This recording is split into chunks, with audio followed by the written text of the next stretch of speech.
దాదాపుగా 40 కిలోమీటర్లు 40 కిలోమీటర్ల గురించి మాట్లాడుకుంటున్నారు. దాదాపుగా ఇది 3 నుంచి 5 రోజుల పాటు ప్రయాణం. ఇదంతా కూడా 3 రోజుల నుంచి 5 రోజుల ప్రయాణం. మీకు గుర్తుందా, ఇది దాదాపుగా కొన్ని వేల అడుగులు 12,000 అడుగులకు పైగా ఉంటుంది. ఎక్కడి నుంచి?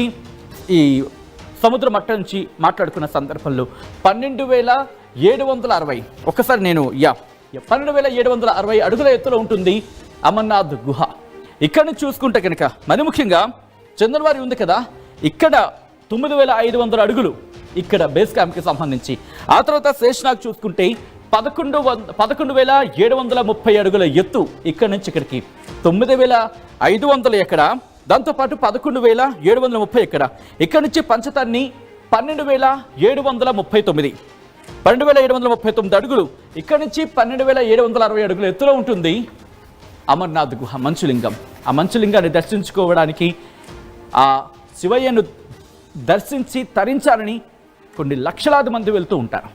అయితే ఇక్కడ మీరు చూస్తున్నారు కదా, ఈ మార్గానికి సంబంధించి ఇటు బాల్తాల్ నుంచి వచ్చినా లేకపోతే పెహల్గాం నుంచి వచ్చినా ఇద్దరు కూడా ఇక్కడ సంగమం దగ్గర చేరుకుంటారు. అక్కడి నుంచి వీళ్ళు అమర్నాథ్ గుహకు చేరుకుంటారు మంచులింగాన్ని దర్శించడానికి.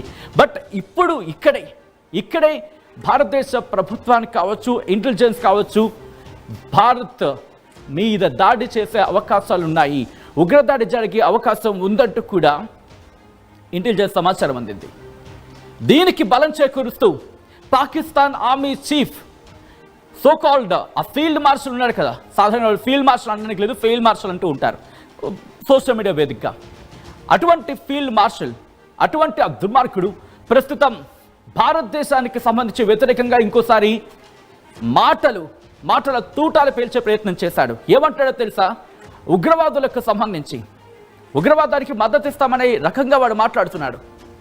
జమ్మూ కశ్మీర్ని విడిచిపెట్టే అంశమే లేదు, కశ్మీర్ మాది అన్నట్టుగా అర్థం వచ్చేలా మాట్లాడుతున్నాడు. ఉగ్రవాదులకు సాయం అందిస్తాం అన్న రకంగా మాట్లాడుతున్నాడు. ఇంకో పక్క అంటే ఇటు ఇంటెలిజెన్స్కి రిపోర్ట్ రావడం కావచ్చు, ఇంటెలిజెన్స్కి వస్తున్న సమాచారం ప్రకారం కావచ్చు, ఆ తర్వాత దీన్ని బేస్ చేసుకుని ఆమె అలర్ట్ అయింది, ఇక్కడ బలగాలను మోహరించింది. ఆ విజువల్స్ కూడా మీరు చూస్తున్నారు ఆర్టీవీ స్క్రీన్ మీద. ఏం జరుగుతోంది ఇక్కడ ఎప్పటికప్పుడు పర్యవేక్షిస్తున్నారు. దీంతో పాటు మీకు గుర్తుంటే ఇక్కడ ఒక స్పెషల్ టెక్నాలజీని ఇంప్లిమెంట్ చేయడం జరుగుతుంది, RFID అంటూ కూడా. అంటే రేడార్ సిస్టమ్ ద్వారా వీళ్ళ ఐడెంటిఫికేషన్, ఈ ప్రయాణికులకు కొన్ని రేడార్కి సంబంధించి ఎప్పటికప్పుడు పర్యవేక్షిస్తూనే ఇక్కడ RFID అనే టెక్నాలజీ ద్వారా వీళ్ళని గుర్తించడం జరుగుతుంది. అంటే ప్రయాణికులు ఎక్కడికి వెళ్తున్నారు, ఎక్కడున్నారు, ఇదంతా కూడా. సో ఈ నేపథ్యంలోని వాళ్ళు ఎక్కడ ఉన్నారు, రేడియో ఫ్రీక్వెన్సీ ఐడెంటిఫికేషన్. ఈ రేడియో ఫ్రీక్వెన్సీ ఐడెంటిఫికేషన్ ద్వారా ఎవరు ఎక్కడున్నారు, ఎటువంటి సిచ్యువేషన్ ఉందని గమనిస్తూ ఉంటారు, తేల్చుకుంటూ ఉంటారు. ఆ తర్వాత ప్రస్తుతం ఇక్కడ ఉగ్రదాడు లేకపోతే అటువంటి ప్రమాదాలు జరిగే అవకాశం ఉందంటూ హెచ్చరికల నేపథ్యంలో భారత ప్రభుత్వం అలర్ట్ అయింది. అమర్నాథ్ యాత్రకు వెళ్లే మార్గాల్లో 42 మంది సైనికులను మోహరించింది. జవాన్లు అక్కడ ఉన్నారు, మన సైనికులు అక్కడే ఉన్నారు. ఎప్పటికప్పుడు పర్యవేక్షించడం జరుగుతోంది. ఈ నేపథ్యంలోని ఎందుకంటే రిమెంబర్ మొత్తం 3.3 లక్షల మంది 3.3 లక్షల మంది అంటే కనుక దాదాపుగా 3,30,000 మంది ఇప్పటికే రిజిస్టర్ చేసుకున్నారు.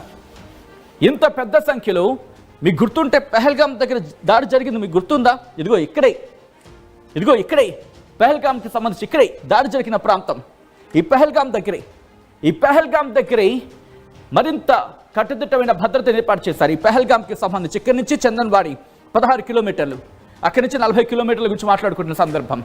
సో ఈ ప్రాంతంలోనే ప్రస్తుతం కట్టుదిట్టమైన ఏర్పాట్లు చేయడం జరుగుతోంది.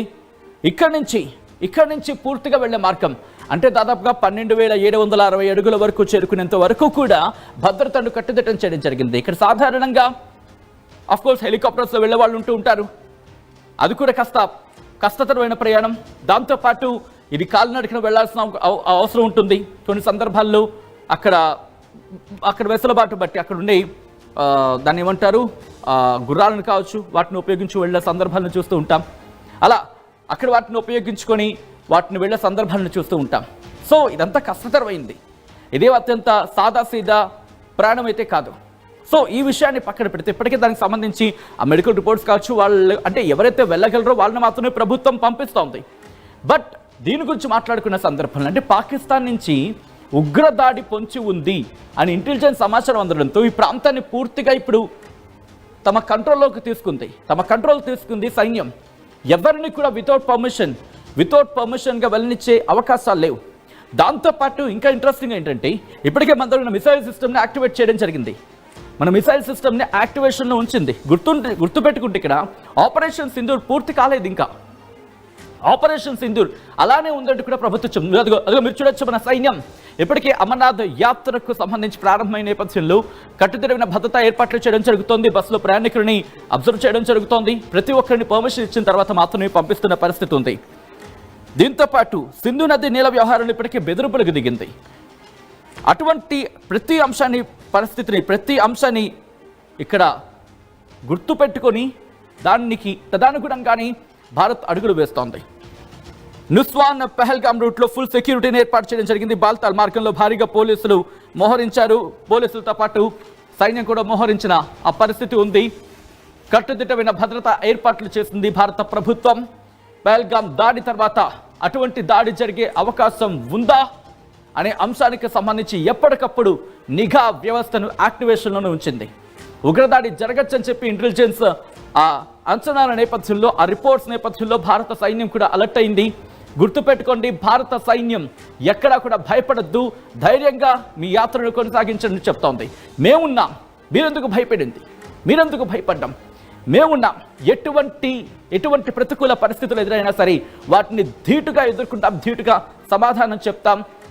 ఈసారి కనుక కవ్వింపు చర్యలకు దిగిరా, ఈసారి కనుక దాడికి దిగితే ఆ పరిణామాలు ఎలా ఉంటాయో భారత్ ఇప్పటికే సమాధానం చెప్పింది ఆపరేషన్ సింధూర్తో. సో ఇంకోసారి కవ్వింపు చర్యలకు పాకిస్తాన్ దిగుతుందా? దిగితే మాత్రం మూతోడ్ జవాబ్ దేంగే. ఏమంటారు? మూతోడ్ జవాబ్ దేంగే. ఇది మాత్రం భారత్ విడిచిపెట్టదు. ఈసారి పాకిస్తాన్ కనుక కవ్వింపు చర్యలకు దిగితే అదే రకమైన సమాధానం చెప్తా ఉంటుంది. బట్ వాళ్ళకి అంత ఛాన్స్ మనం ఎందుకు ఇస్తాం? ఈసారి ఆలోచన వచ్చే కన్నా ముందే ఆ మొదటి అంటే దాని ఏమంటారు ప్రారంభంలోని దాన్ని పూర్తిగా అణగదొక్కేందుకు భారత ప్రభుత్వం కూడా సిద్ధమైంది. భారత సైన్యం కూడా సన్నద్ధమైంది.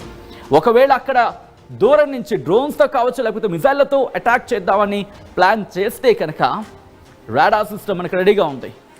మన anti defence air defence system అంటూ ఉంటాం కదా, ఎయిర్ డిఫెన్స్ సిస్టమ్ యాంటీ మిసైల్స్ని కావచ్చు, లేకపోతే యాంటీ డ్రోన్స్ని కావచ్చు, అవి మనకు సిద్ధంగా ఉన్నాయి. ఎయిర్ డిఫెన్స్ సిస్టమ్ని యాక్టివేట్ చేసి వాటిని గాల్లోనే పేల్చేస్తాయి. దాంతోపాటు పూర్తిగా ఈ ప్రాంతాన్ని అంతా తమ ఆధీనంలోకి తీసుకోవడం జరిగింది భారత సైన్యం. కాబట్టి భయపడవలసిన అవసరం లేదు, బట్ జాగ్రత్తగా ఉండాల్సిన అవసరం అయితే ఉంది. అనుమానం కలిగిందా వెంటనే ఇన్ఫర్మేషన్ ఇవ్వడం భారత సైన్యానికి, వాళ్ళు చూసుకుంటారు. భారత సైన్యానికి అప్పచెప్పితే ఎవరికి ఎలాగివ్వాలో ఆ లెక్కలో తేల్చేస్తారు.